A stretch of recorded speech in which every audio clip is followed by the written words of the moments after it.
And in an effort to conserve and protect Philippine forests, a program called Gas Up for a Tree Project was launched, which aims to plant 30,000 trees by the end of 2015. The details from Christine Santos.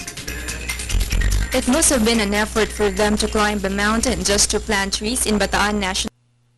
But their commitment to add beauty and greens to the country's forest sets aside their hardships.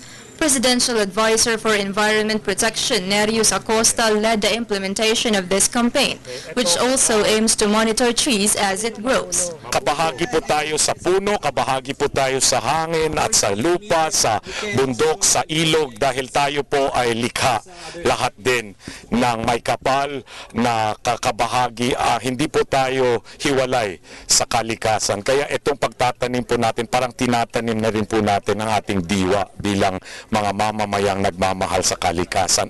This project was named Gas Up for a Tree Project, which also served as a challenge for other companies not just to earn money, but to also put up the same program. This activity was actually the second batch and might be repeated next month, following President Aquino's order to the group.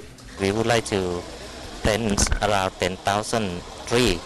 Actually it look not much, but we would like to do at the symbolic to show to other corporation that why not we help each other, to plant more trees to give the best thing to our next generation.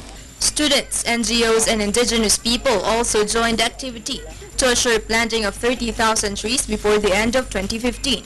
Today, there are an estimated 100 Aita families from Magbukon tribe who benefit from the project, being tasked as tree caretakers. The Whiteout PTTS technology partner, meantime, will monitor the trees online.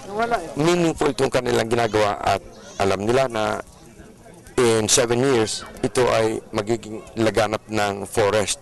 Itong inahita na ito, na pataas, na batok ng bundok, ito ating tinatamnan. Iyon, nakikita nyo yung lugar na yun. Tatamnan pa rin yun. Malaking bagay kung nakikita nyo ang lahat ng yan ay katulad nung naroroon na hindi nasalanta. For People's Television Network, Christine Santos.